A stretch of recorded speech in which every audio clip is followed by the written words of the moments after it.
Hello students, today we are starting our new topic that is reflexive pronouns and emphatic pronouns.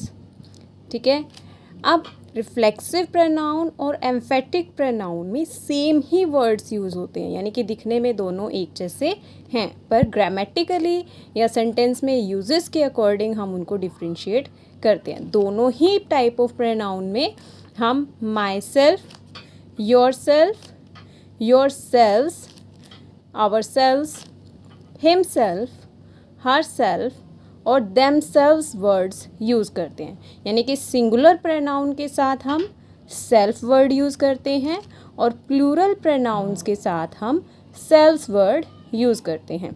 You अगर singular है, you अगर एक person है तो हम सेल्फ यूज़ करते हैं। अगर यू अगर प्लूरल है, मैनी हैं, तो हम सेल्स वर्ड यूज़ करते हैं।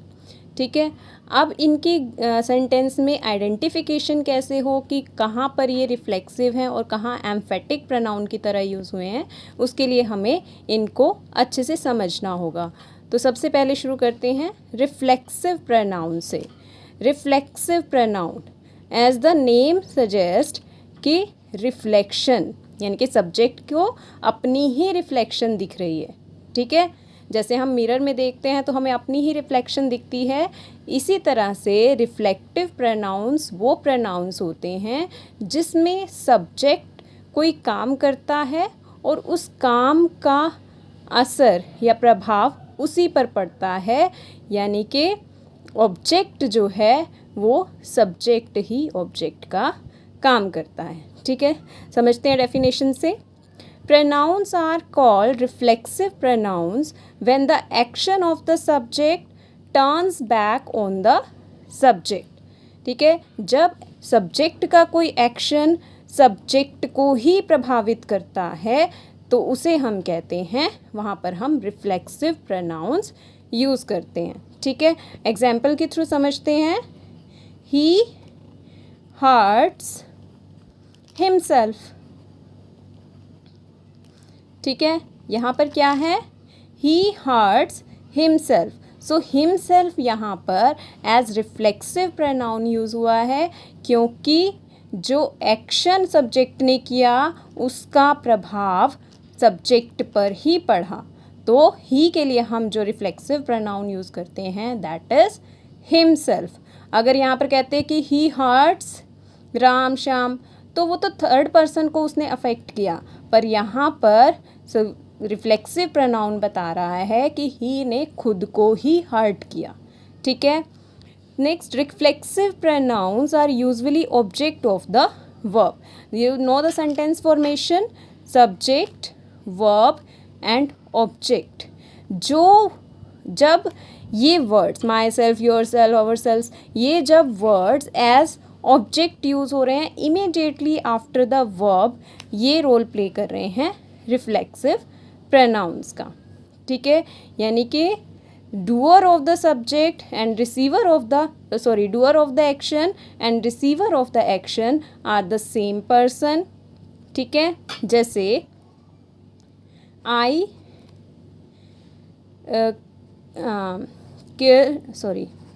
ही किल्ड हिमसेल्फ।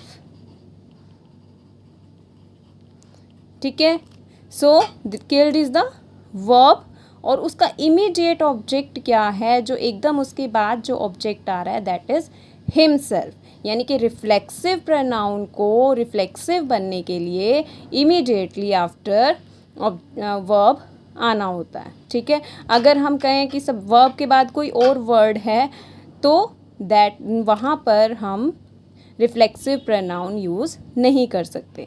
ठीक है, subject and object of the sentence are the same person, यानी कि सब्जेक्ट और ऑब्जेक्ट दोनों कौन हैं, सेम पर्सन है, ही ने खुद को ही मार दिया।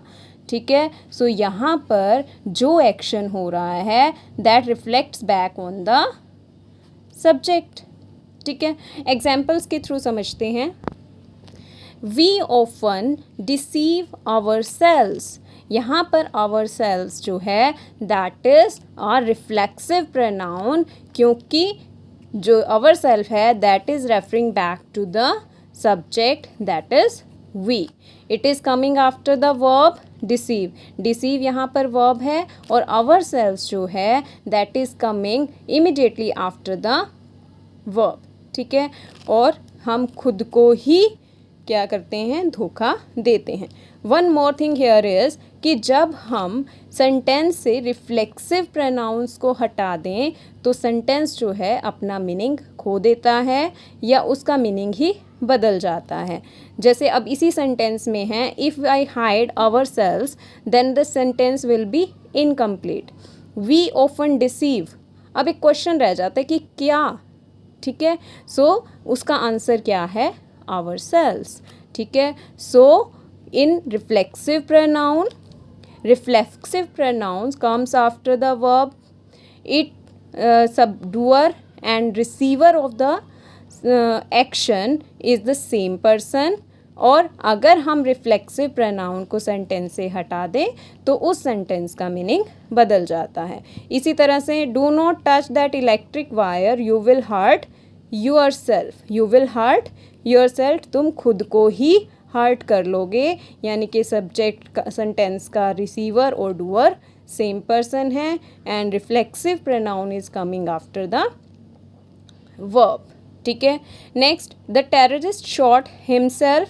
सो himself here is reflexive pronoun because the terrorist ने खुद को ही शूट कर लिया. ठीक है, so doer and receiver are the same person. We enjoyed ourselves at the party. We enjoyed ourselves. हमने खुद को enjoy किया at the party. He killed himself. उसने खुद को ही मार लिया.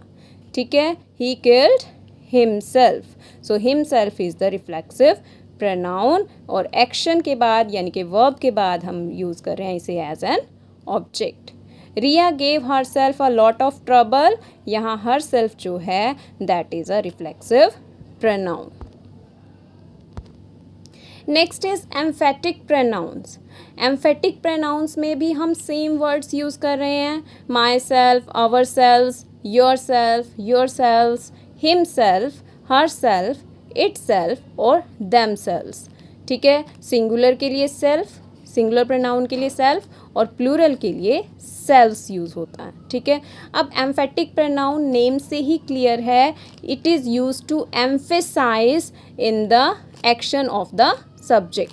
ये सिंपली एम्फेसाइज कर रहा है, इसमें एक्शन का प्रभाव सब्जेक्ट पर नहीं पड़ रहा. जबकि रिफ्लेक्सिव प्रोनाउन में एक्शन का जो प्रभाव था वो सब्जेक्ट पर पड़ रहा था. Doer and receiver were the same person in reflective pronoun. But emphatic pronoun में हम सिंपली एम्फेसाइज कर रहे हैं, किसी चीज़ को ज़ोर देकर कहना. ठीक है, Rita her self attended the party. Rita ने खुद ही पार्टी अटेंड की. और अगर इस सेंटेंस से मैं हर सेल्फ हटा दूं तब भी इस सेंटेंस का मीनिंग चेंज नहीं होगा. Rita attended the party. Rita ने तो पहले भी पार्टी अटेंड की थी पर तब वो इस बात को ज़ोर देकर कह रही थी. ठीक है, I myself will solve the sum. I will solve the sum. अगर ये माई सेल्फ सेंटेंस में नहीं होगा तब भी सेंटेंस का मीनिंग जो है यही रहेगा कि मैंने सम सॉल्व किए. ठीक है, और जब माई सेल्फ है तब भी मीनिंग सेम है, पर यहाँ पर हम एम्फेसाइज कर रहे हैं कि मैं खुद सम सॉल्व करूँगा. I heard the lie my self. अब यहाँ पर माई सेल्फ जो है वो एम्फेटिक प्रोनाउन है क्योंकि मैंने खुद झूठ सुना. ठीक है, इसमें इसका असर तो नहीं पड़ रहा मुझ पर. ठीक है, इसमें क्या है कि यहाँ पर सिंपली एम्फेसाइज किया कि मैंने झूठ तो सुना पर मैंने खुद झूठ सुना, मैंने सच में अपने आप झूठ सुना. ठीक है, सो यहाँ पर it is used as emphatic pronoun क्योंकि ये एम्फेसाइज कर रहा है. ठीक है, अगर मैं माई सेल्फ यहाँ से हटा दूँ, आई हर्ड द लाई, तब भी मीनिंग जो है कंप्लीट है. मैंने झूठ सुना पर यहाँ पर मैंने खुद झूठ सुना, ये एम्फेसाइज करने के लिए यूज़ हुआ है. ठीक है, सो Next thing is reflexive pronouns and emphatic pronouns both cannot be used as a subject in the sentence. ठीक है, in reflexive pronoun it is clear कि रिफ्लेक्सिव प्रोनाउंस तो सिंपली ऑब्जेक्ट की तरह यूज़ हो रहे हैं, ऑब्जेक्ट ऑफ द वर्ब. ये तो हमें क्लियर हो गया कि सब्जेक्ट वर्ब ऑब्जेक्ट में जब my self, your self, himself, ये सब ऑब्जेक्ट की तरह यूज़ होंगे, वर्ब के बाद यूज़ होंगे, तो ये रिफ्लेक्सिव प्रोनाउन है. और एम्फेटिक प्रोनाउन तो सिंपली एम्फेसाइज करने के लिए यूज़ हो रहा है. अगर हम किसी को कहते हैं my self Nancy, so that is a wrong sentence. हम जनरल बातचीत में यूज़ कर लेते हैं, but grammatically that is wrong, क्योंकि माई सेल्फ कभी भी सेंटेंस में सब्जेक्टिव केस में नहीं आता. सब्जेक्टिव केस में कौन कौन से प्रोनाउंस आते हैं? सब्जेक्टिव केस में हमारे पास आते हैं I, you, we, they, he, she, it. ये सब सब्जेक्टिव केस में आते हैं, यानी कि यही प्रोनाउन सिर्फ सब्जेक्टिव केस बन सकते हैं. सेकेंड थिंग, जब सेल्फ वर्ड बिना किसी प्रोनाउन के यूज़ हो रहा है, यानी कि माई, योर, हिज, हर, इसके बिना यूज़ हो रहा है, तो वो उस टाइम पर फंक्शन करता है एज अ नाउन. ठीक है, जैसे she showed her better self. ठीक है, उसने अपनी बेटर सेल्फ शो किया, यानी कि अपने व्यक्तित्व का सबसे अच्छा हिस्सा उसने शो किया. सो यहाँ पर सेल्फ जो है that is used as a noun. ठीक है, so reflexive pronoun when the action of the subject turns back to the subject, subject के ऊपर ही प्रभाव डालता है, और receiver and doer of the sentence are the same person. और एम्फेटिक प्रोनाउन सिंपली एम्फेसाइज करता है किसी एक्शन को.